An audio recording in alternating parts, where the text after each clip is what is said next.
Salut Catherine et Pablo. Ciao Pierre. Salut, salut. Salut Pablo.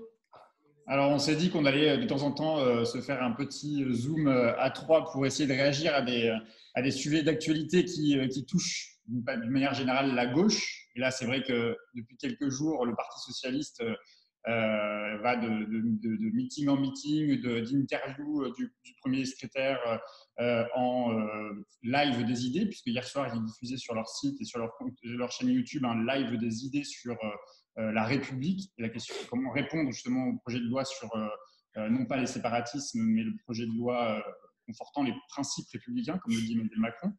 Donc on va se faire un petit débrief de ce live du Parti socialiste, mais quand même d'abord, hier soir aussi, c'était la grande interview d'Emmanuel Macron face aux journalistes de Brut.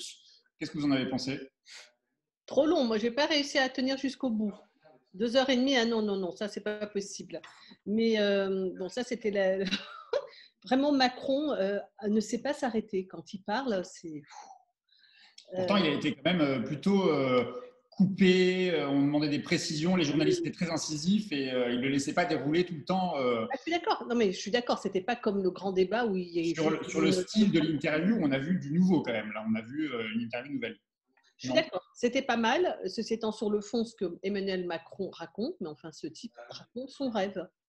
C'est-à-dire que, enfin, moi, voilà comment j'ai ressenti le truc. C'est qu'il n'a fait que dire ce qu'il croyait être la vérité du moment, la vérité du monde, indépendamment de toute réalité. Ça, c'est le premier point. Le deuxième point qui m'a vraiment frappé, alors j'avoue que je n'ai pas tout vu, hein, j'ai vu la première partie seulement, donc celle sur les violences policières. Euh, c'est la première fois que j'entends depuis je ne sais pas combien de temps, je pense que je n'ai jamais entendu de ma vie un président comme ça charger l'extrême gauche. Non, mais je veux dire, on croirait que le problème vient des Black Blocs et de l'extrême gauche. Donc, pour ça, je dis qu'il raconte un monde totalement rêvé, le monde de Manu, et dans lequel tout ça n'existerait pas, tout ça ne serait que fantasme, que provocation. Voilà. Donc, je n'ai pas trouvé ça très intéressant. Et d'ailleurs, il est droit dans ses bottes. Non, mais bon, en fait, c'est comme d'habitude, hein, Emmanuel Macron, bah, franchement, il est excellent. C'est pas la première fois qu'il fait une interview comme ça. Il en avait déjà fait avec à Chaillot, là, avec Edoui Plenel et je sais plus qui. C'était tout aussi excellent. D'ailleurs, là, les intervieweurs de Brut, les trois intervieweurs étaient mais remarquables. Enfin, c'est-à-dire qu'ils lui sont rentrés dedans au moment où il fallait, ils lui ont coupé la parole au moment où il fallait, ils ont replacé le débat à la bonne hauteur quand il commençait à partir dans des envolées lyriques. Le seul problème, c'est que bon, bah, on a un type qui produit un discours qui est en contradiction totale avec la politique réelle qu'il mène maintenant depuis 3 ans. Donc, genre, je sais pas, parfois j'essayais de regarder dans ses yeux pour essayer de voir s'il croyait un minimum à ce qu'il disait. Parce qu'il y a une telle dichotomie, c'est-à-dire qu'il utilise des mots, des concepts. Alors, le terme de violence policière, il n'a pas de problème. Il a un problème avec bah, il l'a dit, hein, il a dit, oui, oui, je peux vous le dire. Il a conseillé du bout des lèvres. Hein. Il a pas conseillé. Non, non, pas du bout des lèvres. Moi, j'ai trouvé qu'il l'avait relativement bien assumé. Il parle des problèmes des contrôles aux faciès. Il a tout abordé avec énormément de.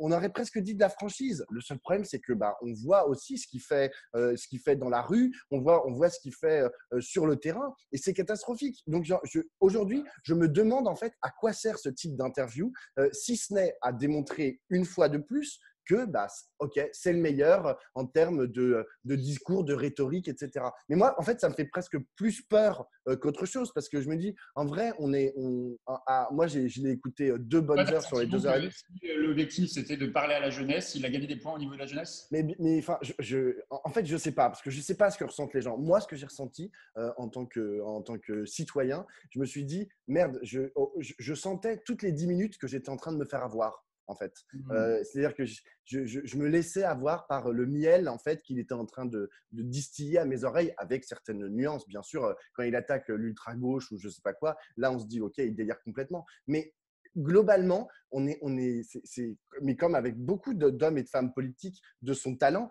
ben, j'ai l'impression qu'on se laisse avoir par un discours qui n'a aucun rapport en fait avec ni la réalité en l'espèce de la façon dont il exerce son pouvoir.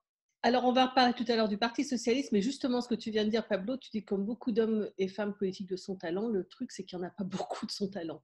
C'est-à-dire que c'est ça qui m'a frappé, c'est que l'écart qu'il y avait entre… Moi, j'ai vu Macron en différé, donc après le Parti socialiste, entre le sens qu'Emmanuel Macron cherche à donner à sa politique et l'absence de sens que j'ai trouvé dans les tables rondes, mais ça on va en parler après, du Parti socialiste, je pense que ça fait quand même la différence. C'est-à-dire que Macron, il s'est raconté un monde, à mon avis, un monde irénique, un monde qui n'existe pas, qui existe dans ses rêves et probablement dans ce que lui racontent ses conseillers ou dans l'idée qu'il se fait de lui-même. Je pense que c'est quand même aussi beaucoup ça. C'est-à-dire quand on lui renvoie le caractère autoritaire, liberticide, il n'arrive pas à se dire que c'est ça la réalité de la pratique du pouvoir, de sa pratique du pouvoir et de celle de son gouvernement. Mais à part ça, il s'est raconté un monde. On va en parler tout de suite. Le Parti socialiste, il n'y a aucun son, aucune image. Donc justement, c'est un peu ça le problème, c'est que je ne crois pas qu'il est convaincu. D'abord, on ne fait pas une interview pour convaincre. Je veux dire, c'est pas ça, les choses, elles sont plus en longueur que ça. Emmanuel Macron maintenant fait de grands entretiens. Il a fait un très grand entretien sur les questions internationales dans une revue. Là, il fait un grand entretien à Brut. Je pense qu'il se met en jambes pour l'élection présidentielle et il construit son discours. Et donc, sans doute qu'il ajustera les termes.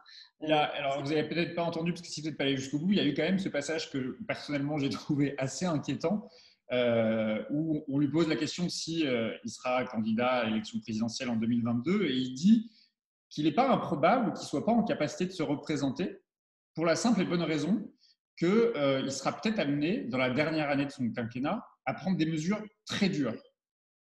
Mmh. Bah, moi, je me souviens que la droite, à un moment donné, portait cette proposition, je ne sais plus lequel de la droite, portait la proposition d'un seul mandat non renouvelable. Oui. Un mandat de 7 ans non renouvelable, ce qui permet d'y aller et d'y aller à la schlag, puisque finalement, tu ne vas pas rendre des comptes devant les électeurs. Après je me souviens. À ça, mais enfin bon. Mais je me souviens aussi. Non, mais de toute façon, il vient surtout de désamorcer la réforme des retraites. Il vient surtout de dire qu'il ne la fera pas. Donc, je ne sais pas de quoi il nous parle. Mais Non, mais il y a aussi un autre risque, entre guillemets. C'était un risque qu'avait soulevé Emmanuel Todd. C'était avant, je crois, l'élection présidentielle, juste avant, en 2017. Emmanuel Todd, il disait Emmanuel Macron, s'il est élu, ou peut-être que c'était juste après, hein, il a peut-être déjà été élu, il disait, en gros, Emmanuel Macron sera peut-être le dernier président de la Ve République, dans la mesure où après, il n'y aura plus d'élection. Il est capable, en fait, il a tellement pas de sens de la démocratie que on peut imaginer que il supprime les élections, qu'il mette en place juste un gouvernement technocratique.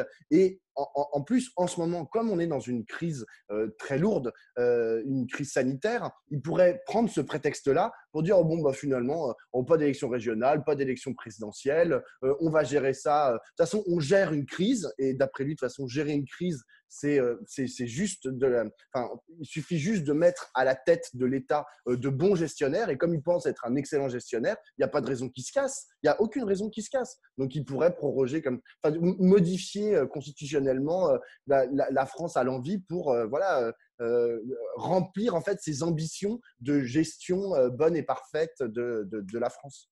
T'as bien dormi, Pablo ? Comment ? T'as bien dormi cette nuit ?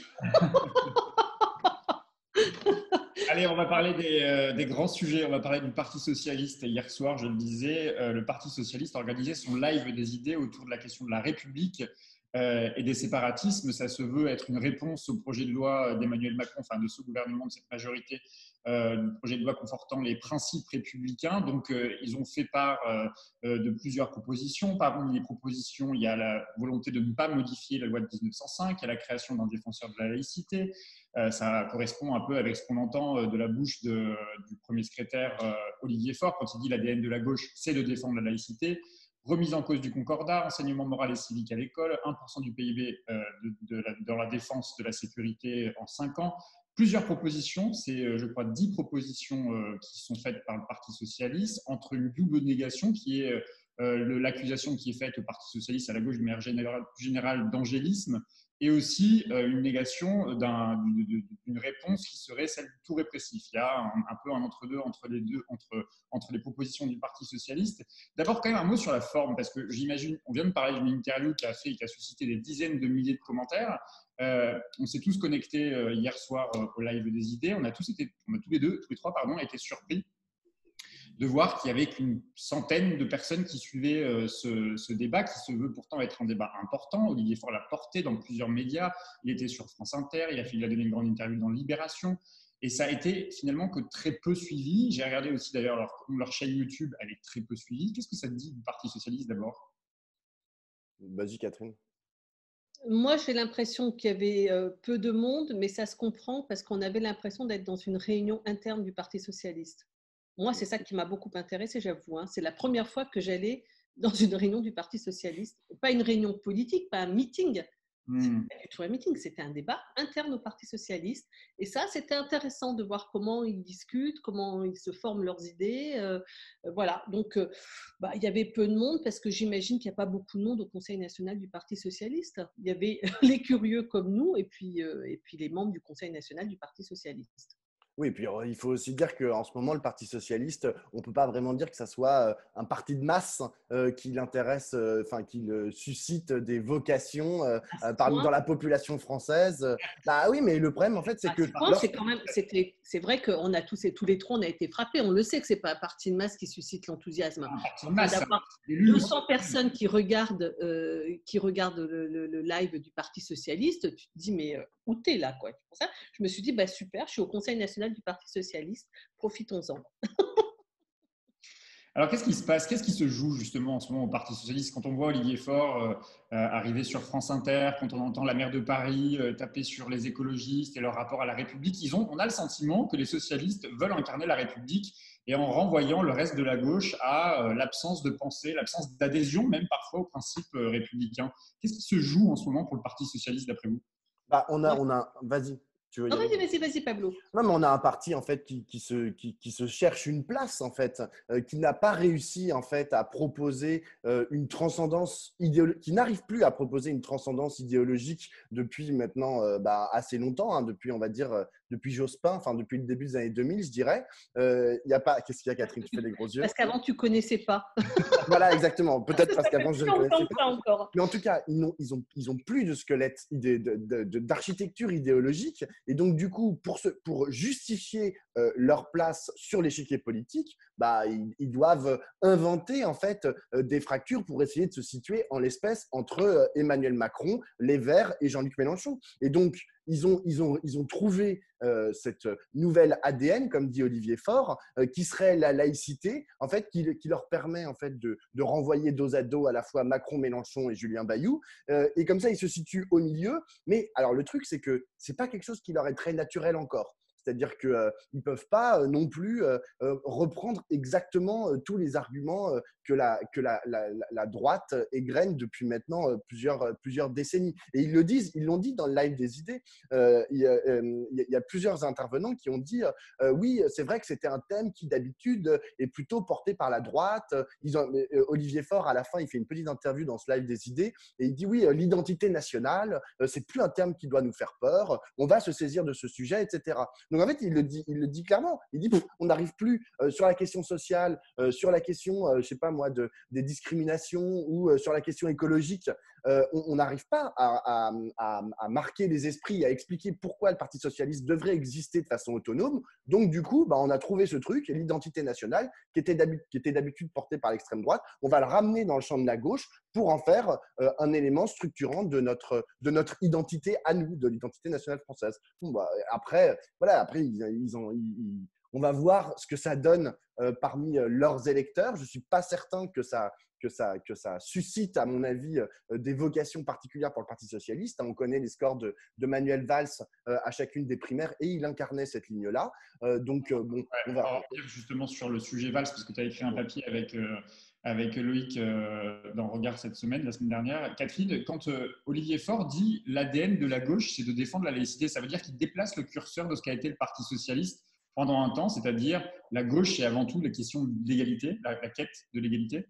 Ouais, c'est pas faux de dire que dans l'ADN de la gauche et la laïcité, c'est un grand combat de la gauche. Donc, dire ça et ne rien dire, c'est à peu près pareil. Moi, ce que je pense, c'est que Olivier Faure a été élu à la direction du Parti socialiste quand le Parti socialiste était au fond du trou après son résultat piteux à l'élection présidentielle et donc à la fin du mandat de Hollande.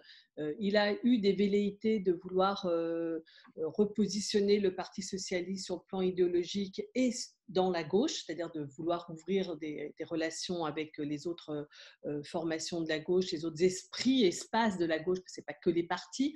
Il s'est fait quand même bien recadrer par ceux qui restent de la Hollandie dans le Parti socialiste. Et que donc, du coup, moi, ce qui m'a frappé, c'est qu'ils ont beaucoup fait référence à leur action. Plusieurs d'entre eux, hier soir dans les tables rondes, ont fait référence à l'action du parti, enfin, des ministres socialistes. Les collectivités notamment. Oui, non, je parle de leur action pendant le mandat de François Hollande. C'est-à-dire qu'ils continuent de s'y référer positivement et je veux dire, c'est un marqueur idéologique de continuer de dire, alors que quand tu n'es pas capable de te représenter, que tu prends 7% de l'élection présidentielle, il y a quand même un problème qui avait été identifié par Olivier Faure au départ et qui aujourd'hui est passé sous le boisseau. Il n'en est plus question. Enfin, on ne parle plus d'une refondation idéologique de la gauche, enfin à gauche du Parti socialiste, ce qui était traditionnel. Il y avait souvent, c'est dans l'histoire de la SFIO puis du Parti socialiste, une cure d'opposition, on se remet à gauche, on reprend le pouvoir, hop, on reglisse, puis après on revient à gauche, on se refait une petite virginité. Donc moi je m'attendais à ce que ce soit ce cycle-là que l'on vive, mais visiblement il n'en est pas ainsi parce qu'il y a un certain nombre de personnes au Parti socialiste qui ont décidé de garder, de maintenir le cap social-démocrate, social-libéral entre les deux. Donc moi, je pense que leur calcul, c'est d'espérer récupérer une partie de l'électorat qui est parti chez Emmanuel Macron et qui certainement va avoir du mal à revoter Emmanuel Macron dans les circonstances présentes, c'est-à-dire avec un Emmanuel Macron qui s'affiche aussi clairement à droite dans les personnalités qu'il réunit, les ministres qu'il met en avant, les thématiques qu'il met en avant.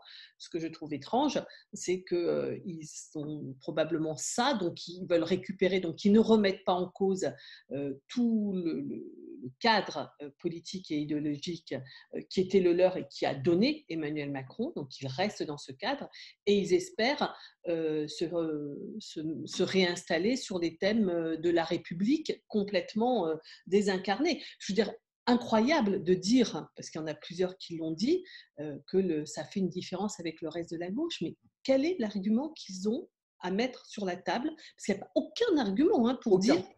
Aucun argument pour dire que le reste de la gauche a un problème avec la laïcité. Alors j'ai noté...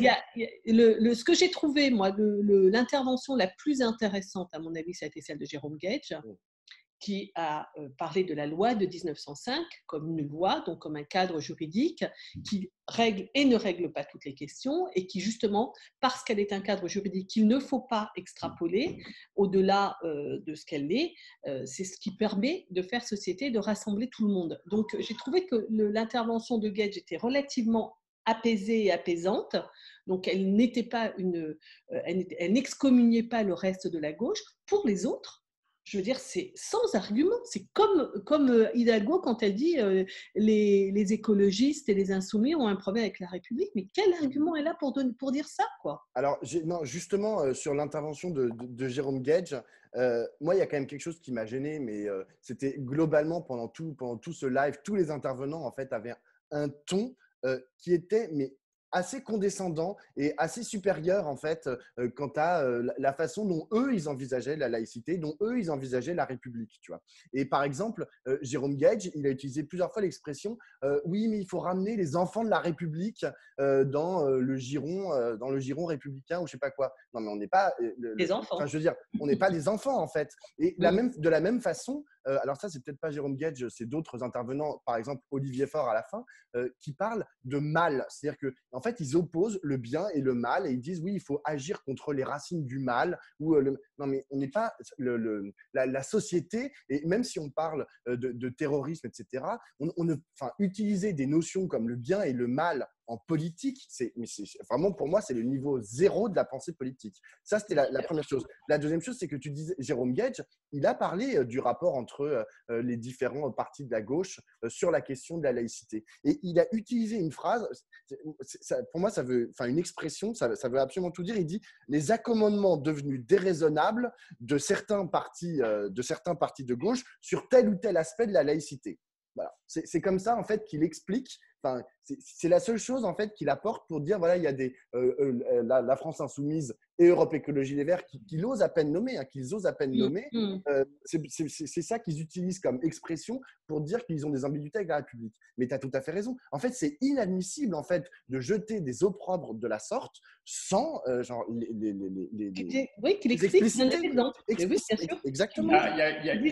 Sur le fond des idées, justement, sur la question de la laïcité, je ne sais pas si vous avez vu le papier de Sylvia Zappi qui a fait un compte-rendu justement aussi de ce live des idées où elle explique en gros que le Parti socialiste cherchait à se distinguer des autres formations de gauche et avait presque abandonné aussi les fondamentaux de la gauche sur la question des principes républicains et sur la question de la lutte contre la discrimination et le racisme. Il n'y a quasiment rien qui a été dit dans ce live des idées sur le CV anonyme, sur la question des contrôles faciès, sur le… Pas d'accord.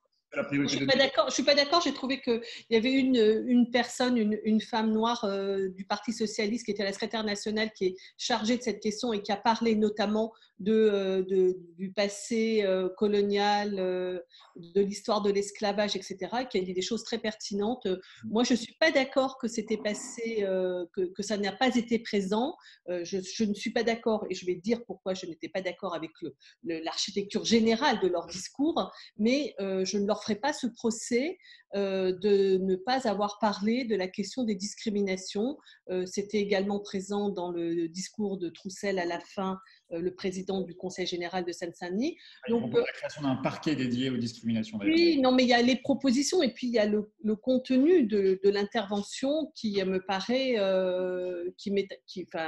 voilà, qu'il faut savoir entendre. Et donc, je ne trouve pas qu'on puisse dire qu'ils aient lâché ce terrain-là. Moi, ce qui m'est apparu comme vraiment problématique, d'ailleurs Olivier Faure à un moment donné le dit, on a cherché un équilibre entre le répressif et le social.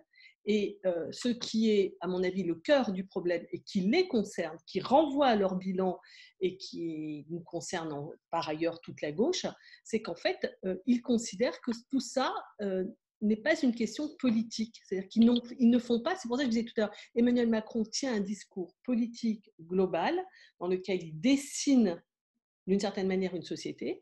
Eux, pas du tout. Ils sont aux affaires ou ils vont retourner aux affaires. C'est un discours de responsable en gestion, mais il n'y a aucun, justement, peut-être à l'exception de cette femme, il n'y a aucun cadre général qui permet de comprendre de quoi l'on parle et quel est le projet de société vers lequel le Parti socialiste propose d'aller. Il n'est question que justement de propositions. Ils ont égrené des propositions, il n'y a pas d'analyse, et notamment, puisqu'il était question du séparatisme et de ceux qui remettent en cause la République, voire qui adhèrent à l'islam radical, voire qui passent au terrorisme, il n'était jamais question des raisons profondes de cela, c'est-à-dire le fait que nous sommes dans une situation où il n'y a pas de perspective individuelle et collective et qu'il n'y a pas de projet. C'était peut-être moins présent hier, c'est beaucoup présent dans les interviews d'Olivier Faure, justement. Pas du tout. Moi, je ne trouve pas du tout. Il a d'ailleurs subi les foudres de plusieurs de ses camarades socialistes, à commencer par Mélenchon, qui l'accuse de vouloir aller chercher dans les causes du chômage, les causes de la pauvreté.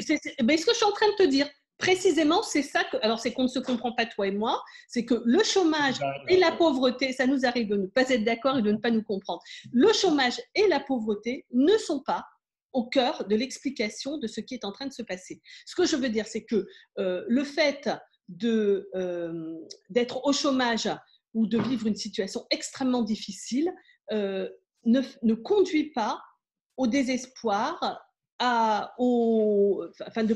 conduit pas de façon inéluctable. Ce qui est problématique, c'est qu'il n'y a plus d'espérance. C'est pour ça que je dis, eux, ils parlent du social et moi, je parle de politique. Je pense que ce qu'il faut faire, c'est produire un discours politique de projet, d'espérance, de cap, qui permettent à chacun de retrouver un sens à sa vie.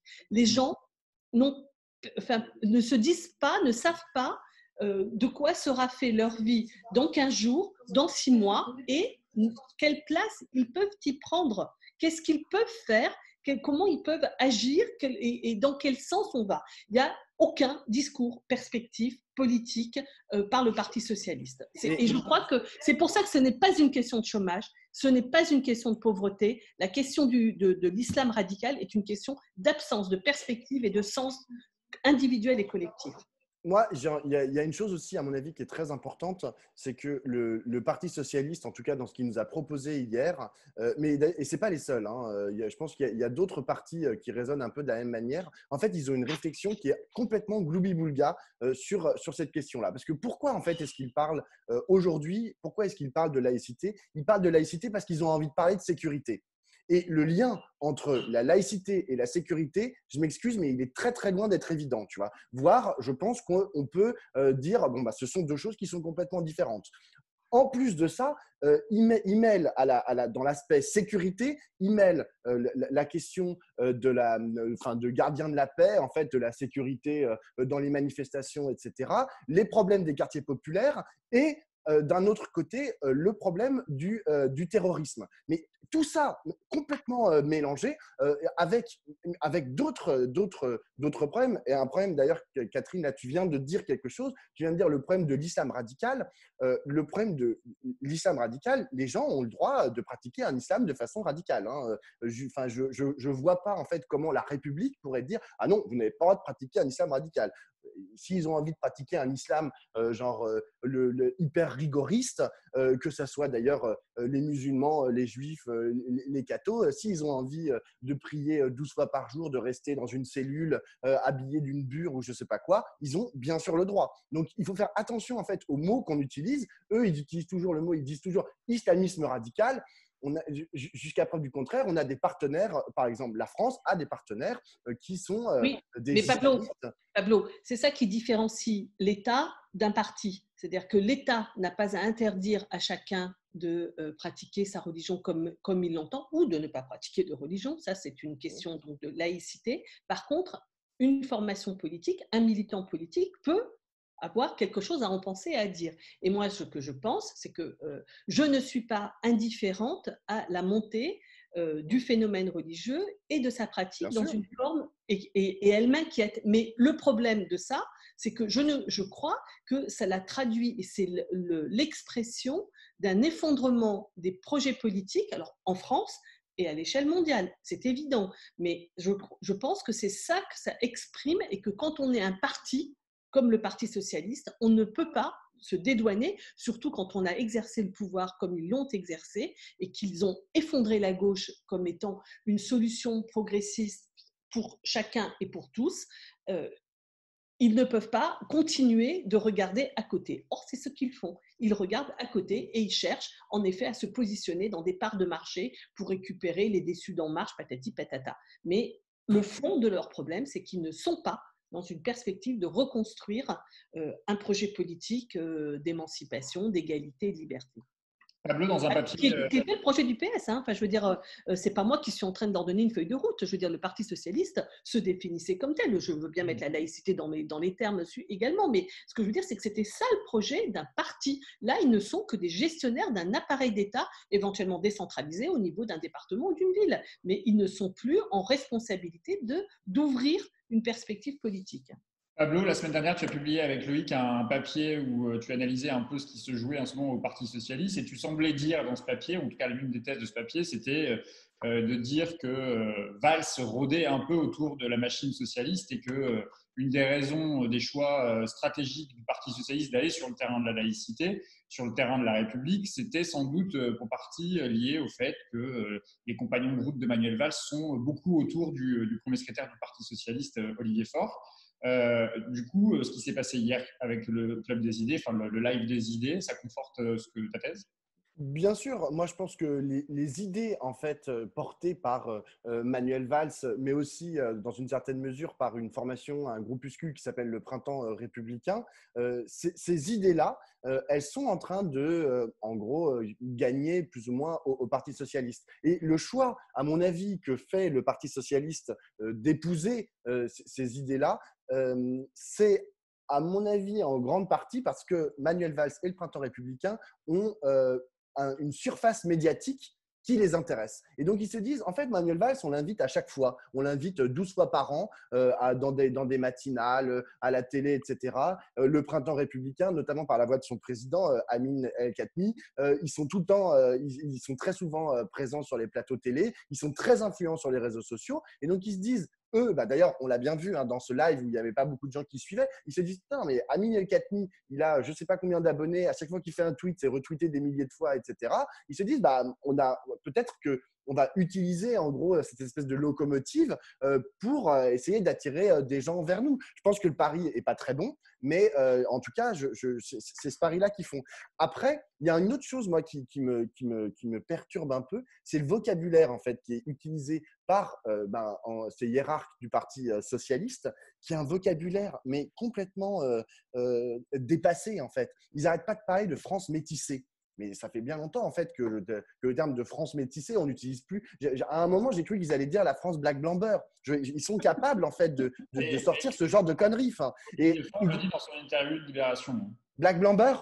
Pas Ah non, exactement. il dit la France Le tricolore, je sais français, pas il quoi. est noir, il est je sais pas quoi, jaune. Noir, jaune, ouais. Non, mais il s'agirait en fait un peu de mettre à jour le vocabulaire en fait qui est utilisé. C'est la pensée qu'il faut mettre à jour. Exactement, la pensée. Aller lire en fait la littérature scientifique sur le sujet pour pas passer complètement à côté et écouter aussi ce qui se passe dans les mouvements et dans les luttes sociales et chez les militants antiracistes. Le problème, c'est que j'ai l'impression qu'ils sont mais à 10 000 lieues de Ouais. tout ça. Juste le français, Pablo, aujourd'hui, le français, il est noir, il est blanc, il est jaune, il est brun, il est athée, catholique, musulman, juif, protestant, le bouddhiste. français, il est…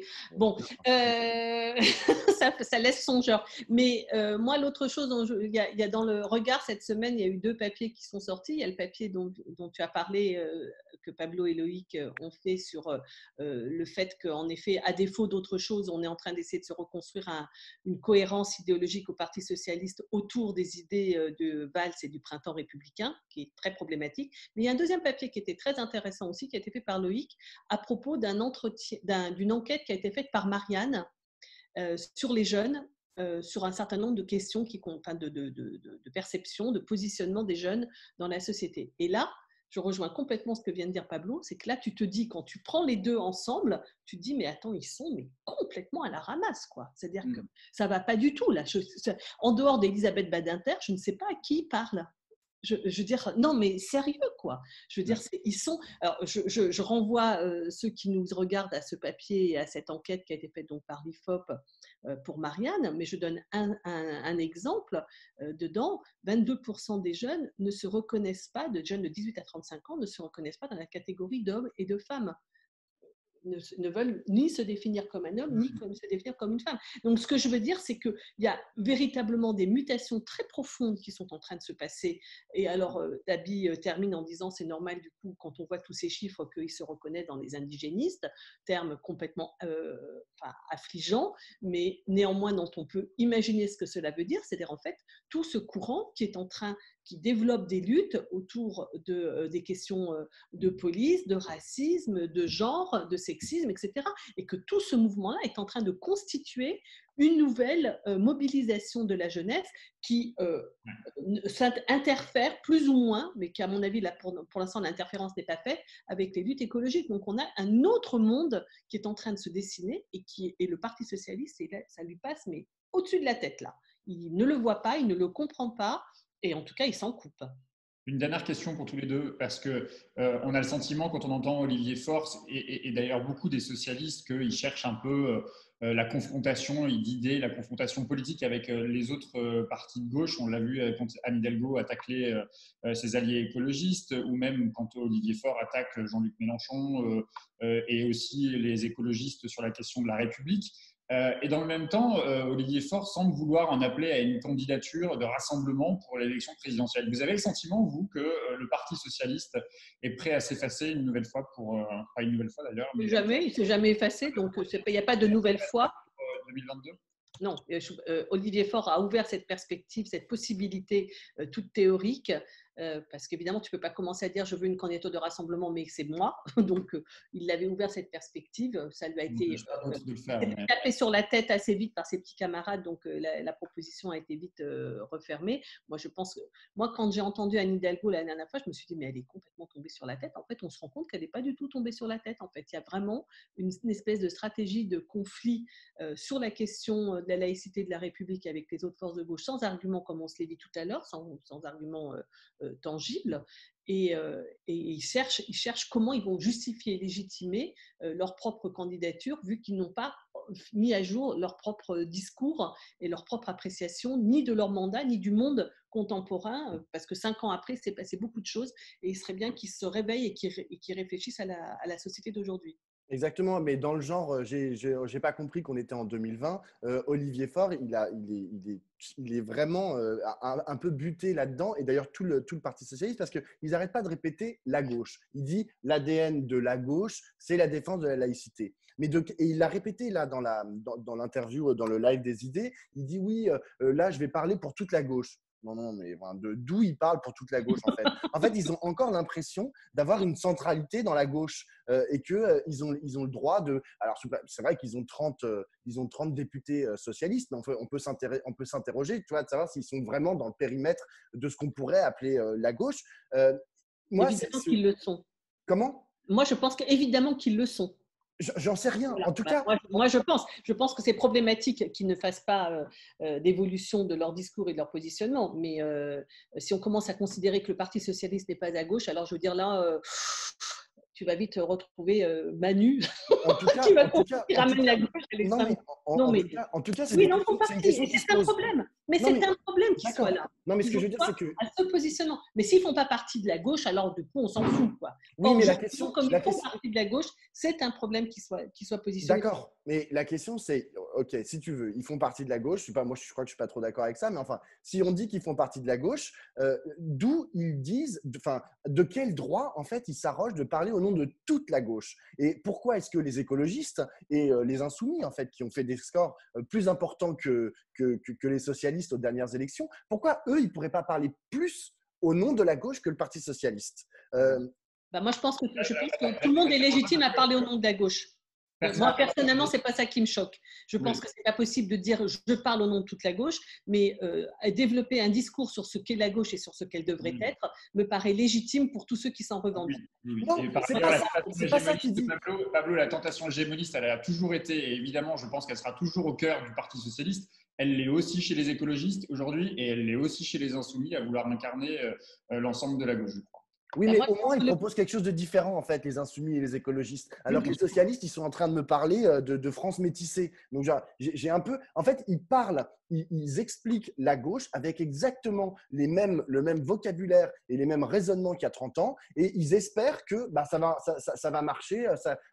À l'intérieur, en disant France métissée, ils peuvent rassembler les écologistes et les insoumis. Et je trouve ça, en fait, pathétique que de le croire. Voilà, c'est ma conviction.